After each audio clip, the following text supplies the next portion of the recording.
نحمده ونستعينه ونستغفره ونؤمن به ونتوكل عليه ونعوذ بالله من شرور أنفسنا ومن سيئات أعمالنا من يهده الله فلا مضل له ومن يضلل فلا هادي له وأشهد أن لا إله إلا الله وأشهد أن محمدا عبده ورسوله أما بعد فإن خير الحديث كتاب الله وخير الهدي هدي محمد صلى الله عليه وسلم وشر الأمور محدثاتها وكل محدثة بدعة وكل بدعة ضلالة وكل ضلالة في النار أعوذ بالله من الشيطان الرجيم لقد كان لكم في رسول الله أسوة۔ تمام قسم کی تعریفات اور حمد و ثنا اللہ مالک الملک کے لیے ہیں جو تمام کائنات کے خالق مالک و رازق ہیں، جو اپنے بندوں پر بے شمار انعامات کرنے والے ہیں، جو ہمیشہ سے ہیں اور ہمیشہ ہی رہیں گے، نہ جن کی ذات میں کوئی شریک ہے نہ جن کی صفات میں کوئی شریک ہے۔ حمد و ثنا کے بعد لاکھوں کروڑوں درود و سلام ہو اس ہستی اقدس و مقدس پر کہ جن کا نام نامی اور اسم گرامی حضرت محمد رسول اللہ صلی اللہ علیہ وآلہ وسلم ہے، جنہیں تمام کائنات کا ہادی رہنما مقتدی پیشوا رہبر امام بنا کر بھیجا گیا، اور جن کے قلب اطہر پر اللہ رب العزت نے اپنی آخری کتاب حمید کو نازل فرمایا۔ حمد و ثنا اور درود و سلام کے بعد لاکھوں رحمتیں ہوں آپ کے صحابہ پر، تابعین پر، تبع تابعین، واعظین، مبلغین، محدثین، مصنفین پر کہ جن کی وجہ سے اسلام ٹھیک اور مکمل حالت میں ہم تک پہنچا۔ معزز سامعین گرامی قدر، 5-6 دن اس عشرہ ذی الحجہ کے باقی رہ چکے ہیں۔ ذو الحج کا جو مہینہ ہے اس کی ابتدا جن مبارک اور بابرکت ایام سے ہوتی ہے وہ تقریباً نصف گزر چکا ہے۔ گزشتہ خطبے میں ان ایام کی فضیلت کے حوالے سے چند باتوں کو آپ کے سامنے رکھا تھا۔ ابھی بھی 5-6 دن باقی ہیں، اور اگر ہم چاہیں تو ان ایام کے اندر نیکیوں کی فصل اور نیکیوں کے بیج بو کر کل قیامت کے دن اس کا پھل پا سکتے ہیں۔ یہ ایام باقی ایام سے کس حساب سے کس طرح افضل ہیں، صرف مختصر آج آپ کے سامنے چند باتیں رکھنی ہیں تاکہ تمام مسائل کا احاطہ بھی ہو جائے اور ان ایام کی فضیلت کا بھی ہم سب کو ادراک اور شعور ہو جائے۔ کچھ مقامات اور کچھ ایام اللہ رب العزت نے افضل بنائے ہوئے ہیں۔ جس طرح بازار شیطان کا گھر ہے، مسجد اللہ کا گھر ہے۔ جو برکتیں رحمتیں مسجد میں اترتی ہیں وہ بازار میں نہیں اتر سکتی۔ اسی طرح جو رحمتیں بڑی جامع مسجد میں اترتی ہیں وہ چھوٹی مساجد میں نہیں اترتی۔ اسی طرح جن مساجد میں نمازیوں کی تعداد زیادہ ہوتی ہے ان مساجد میں برکتیں اور رحمتیں زیادہ ہوتی ہیں بنسبت ان مساجد کے جہاں پہ تعداد کم ہوتی ہے، اور حدیث سے یہ بھی ثابت ہے کہ زیادہ افراد کی جماعت کم افراد کی جماعت سے افضل ہے۔ اسی طرح جو اجر و ثواب مسجد النبوی میں نماز کو ادا کرنے کا وہ دیگر مساجد میں نہیں ہے، اور جو بیت اللہ الحرام میں نماز کو ادا کرنے کا وہ مسجد النبوی میں بھی نہیں ہے۔ مسجد قباء میں آپ چلے جائیں، 2 رکعت نماز پڑھیں نفل کے لیے، عمرے کے برابر ثواب ہے۔ عام مسجدوں کی تو یہ فضیلت نہیں ہے۔ گویا کچھ مقامات اللہ نے ثواب کے اعتبار سے زیادہ رکھے ہیں، اسی طرح کچھ ایام بھی اللہ رب العزت نے ثواب کے اعتبار سے زیادہ رکھے ہیں۔ ان میں سے جو پورا ایک مہینہ جس کو باقی 11 مہینوں پہ فضیلت دی وہ رمضان کا مہینہ کہ اس میں قرآن پاک کو اللہ رب العزت نے نازل کیا۔ یہ پورے کا پورا مہینہ باقی تمام مہینوں کا سردار ہے، اور دنوں کے سردار کے اعتبار سے آپ کے علم میں ہے کہ جمعہ باقی ایام کا سردار ہے۔ لیکن ان 10 ایام کے اندر وہ کون سی خصوصی فضیلت ہے جو باقی ایام سے اس کو ممتاز کرتی ہے؟ مفسرین نے لکھا، اور مفسرین میں سے بعض نے والفجر ولیال عشر والشفع والوتر اس کی تفسیر کرتے ہوئے کہا اللہ رب العزت یا تو یہاں پہ پہلے ذی الحجہ کے چاند کے طلوع کی یا یوم نحر کے چاند کے طلوع کی یا سورج کے طلوع ہونے کی قسم کھا رہا ہے، والفجر اور اس دن کی فجر کی قسم جو یا پہلے ذی الحجہ کی فجر ہو یا یوم نحر کی، اس میں اختلاف ہے، لیکن انہی ایام میں وہ فجر موجود ہے۔ وَلَيَالٍ عَشْرٍ، اور ان 10 راتوں کی قسم۔ یہ جو 10 راتیں ہیں، مفسرین کا اس بارے میں جمہور کا موقف یہ ہے، یہ وہ 10 دن اور 10 راتیں ہیں تو عشرہ ذی الحجہ کے ہیں، اس کے علاوہ کوئی نہیں ہے۔ وَلَيَالٍ عَشْرٍ، اللہ رب العزت نے جن 10 راتوں کی قسم کھائی ہے قرآن پاک میں، وہ یہی 10 ایام ہیں جن میں سے ہم گزر رہے ہیں۔ وَالشَّفْعِ وَالْوَتْرِ کے بارے میں بھی مفسرین نے کہہ دیا یوم نحر کے بعد کا دن ہے، یوم نحر کا دن ہے، اس سے اگلے دن کی۔ گویا یہ 12-13 ایام کی اللہ رب العزت قرآن پاک میں قسمیں کھا رہا ہے، اور جب کوئی قسم اللہ مخلوقات میں سے کسی کی کھا لے تو یہ اس کی قدر و منزلت کے اوپر بھی دلالت کرتی ہے۔ اور حدیث نے اس قدر و منزلت کو کس طرح ٹرانسلیٹ کیا اور کس طرح بیان کیا، اس کا خلاصہ یہ ہے، اس کا مفہوم یہ ہے۔ رمضان کے ایام کی ہم نے بڑی فضیلت سنی، حقیقت ہے کہ بڑے افضل ہیں، مہینوں کا سردار ہے، لیکن بغیر مبالغے کے ہمارے معاشرے کو اس بات کا ادراک اور شعور نہیں ہے کہ یہ جو 10 ایام ہیں، ان کے جو دن ہیں یہ رمضان کے دنوں سے بھی افضل ہیں۔ ہاں، رمضان کی راتیں اس لیے ان ایام کی راتوں سے افضل ہیں کہ ان میں ایک رات ایسی ہے جو 1000 مہینے سے بھی افضل ہے۔ صرف اس وجہ سے رمضان کے آخری عشرے کی جو طاق راتیں ہیں وہ ان 10 ایام کی راتوں سے افضل ہے، ورنہ مجموعی طور پہ میں جمہور کا موقف آپ کے سامنے رکھ رہا ہوں، ورنہ ان طاق راتوں کے علاوہ اور اس عشرے کے علاوہ اور اس لیلۃ القدر کی رات کے علاوہ پورے سال کے سب سے افضل دن اور سب سے افضل راتیں اگر کوئی ہیں تو اس 10 دن کی دن اور راتیں ہیں۔ دن کے اعتبار سے تو اختلاف موجود ہی نہیں کہ ان دنوں کا اجر و ثواب کسی بھی نیکی کے کام کا باقی پورے سال کے ایام سے زیادہ ہے، اس میں کوئی اختلاف موجود نہیں ہے۔ یہاں پہ البتہ کچھ اشکال آ جاتے ہیں لوگوں کے دماغ میں کہ کیا یہاں پہ رکھا گیا جو نفلی روزہ ہے وہ رمضان کے روزے سے افضل ہے؟ دیکھیں، رمضان کے ایام کے ثواب سے یہ عشرہ بہتر ہے، لیکن رمضان کے جو دن کا روزہ ہے وہ کس میں شامل ہے؟ فرائض میں، وہ نفل نہیں ہے۔ جو فرائض کا نفل کے ساتھ موازنہ نہیں ہو سکتا، اس وجہ سے رمضان کے روزوں کا ذی الحجہ کے روزوں سے موازنہ نہیں کیا جائے گا۔ آپ نفلی عبادت کا موازنہ کریں کہ رمضان کے دن میں آپ نے سبحان اللہ کہا، رمضان کے دن میں آپ نے 3 دفعہ قل ہو اللہ پڑھی، رمضان کے ایام میں آپ نے 10 دفعہ درود پاک پڑھا، جو آپ تسبیحات پڑھتے ہیں صبح شام کے اذکار کرتے ہیں وہ پڑھ رہے ہیں، یہ رمضان میں کیے۔ ایک بندے نے رمضان میں سبحان اللہ کہا، اجر و ثواب لکھا گیا۔ ایک بندے نے ان 10 ایام میں سے کسی دن سبحان اللہ کہا، اجر و ثواب لکھا گیا۔ دونوں نیکیاں نفلی ہیں، دونوں نیکیاں نفلی ہیں۔ اب کمپیریزن ہو سکتا ہے، اب موازنہ ہو جائے گا۔ کیا رمضان میں کہنے والا سبحان اللہ افضل ہے کہ ان 10 دنوں میں کہنے والا سبحان اللہ افضل ہے؟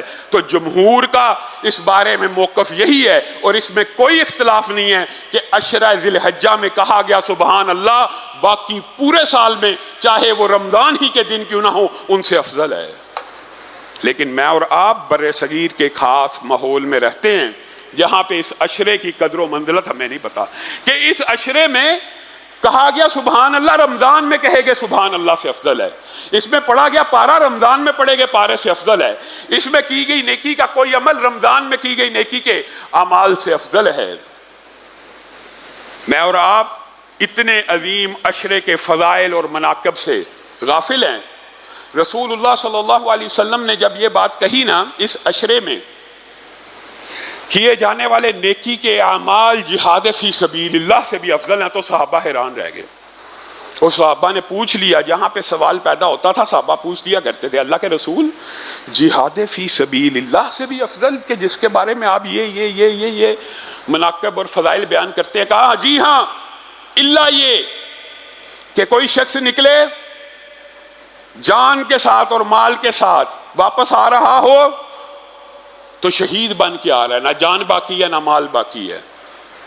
اس مہینے میں، اس 10 دن میں ایک بندے نے سبحان اللہ کہا، جہاد فی سبیل اللہ سے افضل ہے، لیکن اس مجاہد سے افضل نہیں ہے جس نے جان بھی لٹا دی اور مال بھی لٹا دیا، ورنہ جہاد سے بھی افضل ہے۔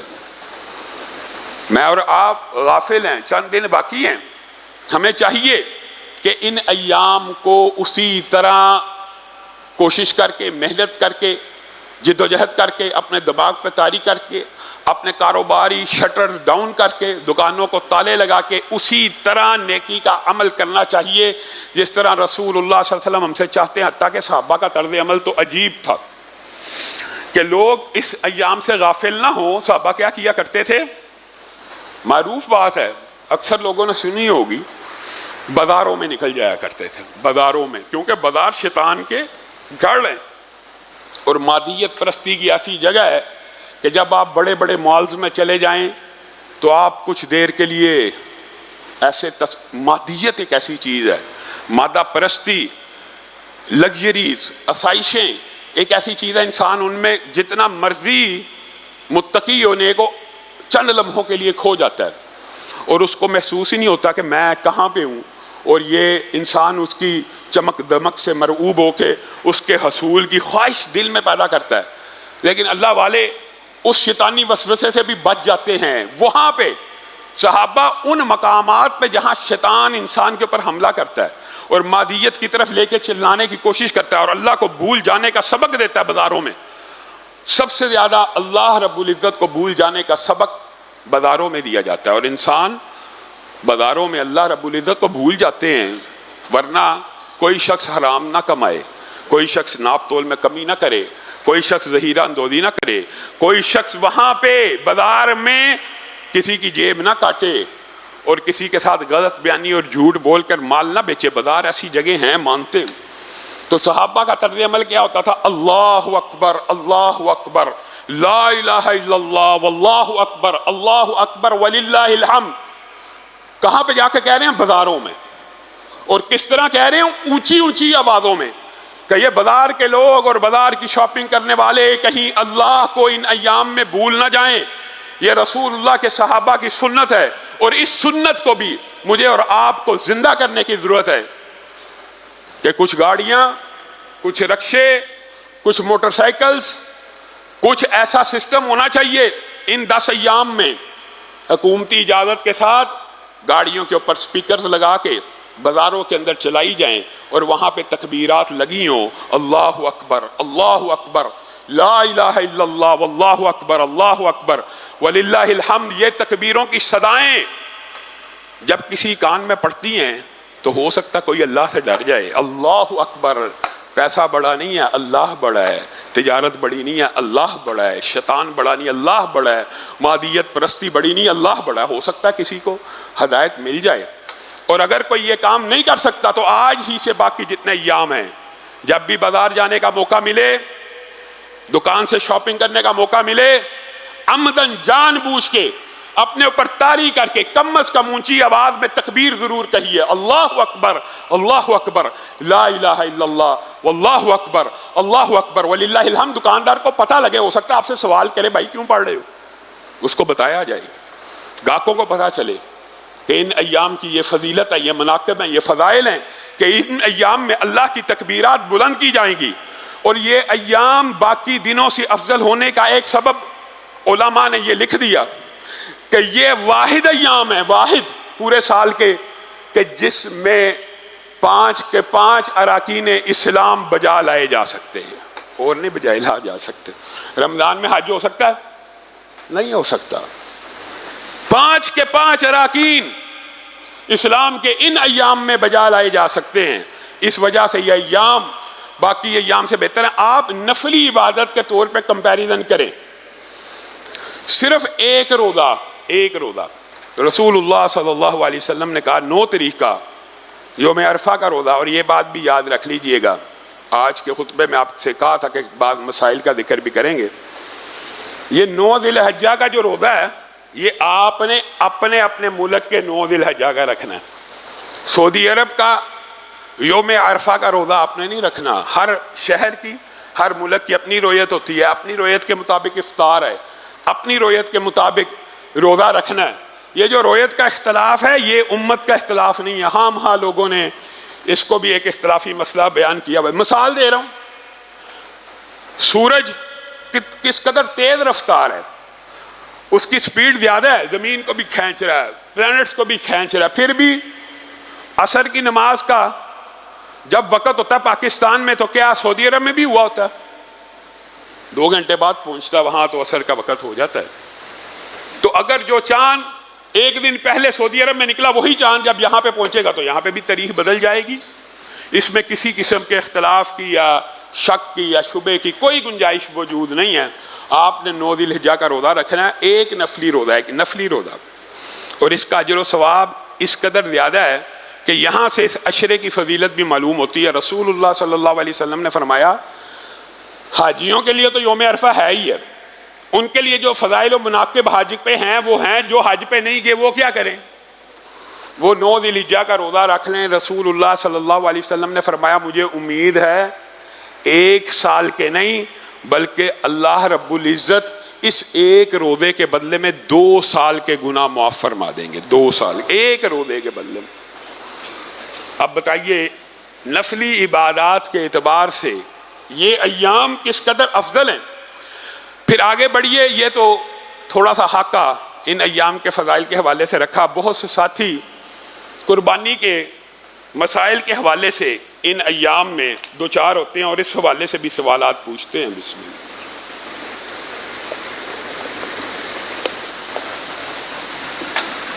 پہلی بات جو سب سے اہم ہے، ایک ہی حدیث میں 4 عیوب جو رسول اللہ صلی اللہ علیہ وسلم نے بیان کیے اور اس کے بعد بھی 2 عیب مختلف حدیثوں میں موجود ہیں۔ جانور کانا نہیں ہونا چاہیے، جانور لنگڑا نہیں ہونا چاہیے، اور جانور اتنا لاغر اور بیمار نہیں ہونا چاہیے کہ جس کی ہڈیوں میں گودا نہ رہے، یعنی بہت زیادہ کمزور جانور بھی نہیں ہونا چاہیے۔ پھر جانور کا جو کان ہے وہ آدھے سے زیادہ کٹا نہیں ہونا چاہیے، معمولی عیب ہے کان میں، تھوڑا سا عیب ہے، ہلکا پھلکا ٹیگ ڈالتے ہوئے چر گیا، تھوڑا سا کوئی نشان پڑ گیا، اس کی قربانی ہو جاتی ہے، جائز ہے۔ تھوڑے بہت عیب کان کے اوپر قربانی جائز ہے، نصف سے زیادہ کٹا ہو تو جائز نہیں ہے۔ اسی طرح سینگ کے بارے میں بھی یہی موقف ہے۔ ان عیوب سے پہلے جو معاشرے میں غلط العام ہے وہ یہ ہے، لا تذبحوا الا مسنہ کی جو حدیث ہے اس کو اگنور کر دیا جاتا ہے۔ رسول اللہ صلی اللہ علیہ وسلم نے فرمایا نہ تم قربانی کرو نہ تم ذبح کرو مگر 2 دانت کے، اور 2 دانت کی ٹرانسلیشنز اور تشریح کے اندر یہ بات ثابت ہے کہ 2 دانت سے مراد عمر نہیں ہے، عمر نہیں ہے، 2 دانت سے مراد 2 دانت ہیں، اور 2 دانت سے مراد ان کا طلوع ہونا ہے۔ یہاں پہ ہمارے معاشرے میں بیپاری اپنا جانور بیچنے کے لیے کہتے ہیں 1 سال کا ہو گیا، بھائی حدیث میں 1 سال کا لفظ نہیں ہے، حدیث میں 2 دانت کا لفظ ہے۔ جی یہ 2 دانت ٹوٹ چکے ہیں، دوندا ہو گیا ہے، حدیث میں ٹوٹنے کا بھی ذکر نہیں ہے، حدیث کا جو ٹرانسلیشن ہے وہ طلوع ہونے کا ہے۔ 2 دانت طلوع ہو جائیں، نمودار ہو جائیں، چاہے بالکل چھوٹے ہی کیوں نہ ہو، 2 دانت نمودار ہو جائیں تب اس کی قربانی جائز ہے۔ یہ کہنا کہ 2 دانت کا مطلب 1 سال ہے، بکری میں 2 دانت کا مطلب گائے میں 2 سال ہے، 2 دانت کا مطلب اونٹ میں 5 سال ہے، یہ فہم باطل ہے، اس کا کوئی قرآن و سنت سے ثبوت نہیں ملتا۔ حتیٰ کہ میں آپ کو ایک بات یہ بھی بتا دوں، ایک بکری ہے وہ 1.5 سال کی ہو جائے، 1.5 سال کی، اور اگر اس کے 2 دانت ٹوٹ کے نئے 2 دانت طلوع نہیں ہوئے اس کی بھی قربانی نہیں، چاہے 1.5 سال کی ہو جائے چاہے 2 سال کی ہو جائے، کیونکہ حدیث میں لفظ مسنہ اور طلوع ہونا اور یہ سارے جو الفاظ ہیں اس بات کے اوپر دلالت کرتے ہیں کہ جانور کے 2 دانت طلوع ہو چکے ہوں، ٹوٹ چکے ہونا بھی قابل قبول نہیں ہے۔ یہ جو 1 سال کی بات ہے یہ آئی کہاں سے، یہ بھی سمجھنے کی ضرورت ہے۔ اسی حدیث کا جو اگلا ٹکڑا ہے وہاں پہ رسول اللہ صلی اللہ علیہ وسلم نے یہ فرمایا ہاں مگر جس کی جیب اجازت نہ دے، جس کی جیب اجازت نہ دے وہ 1 سال کا بھیڑ، چھترا اور دمبا اس قبیل میں سے 1 سال کا جانور ذبح کر سکتا ہے۔ یہاں پہ بھی بکری نہیں ہے، بکرا نہیں ہے، کون کون ہے؟ بھیڑ، چھترا، دمبا۔ یہاں پہ 1 سال کا لفظ موجود ہے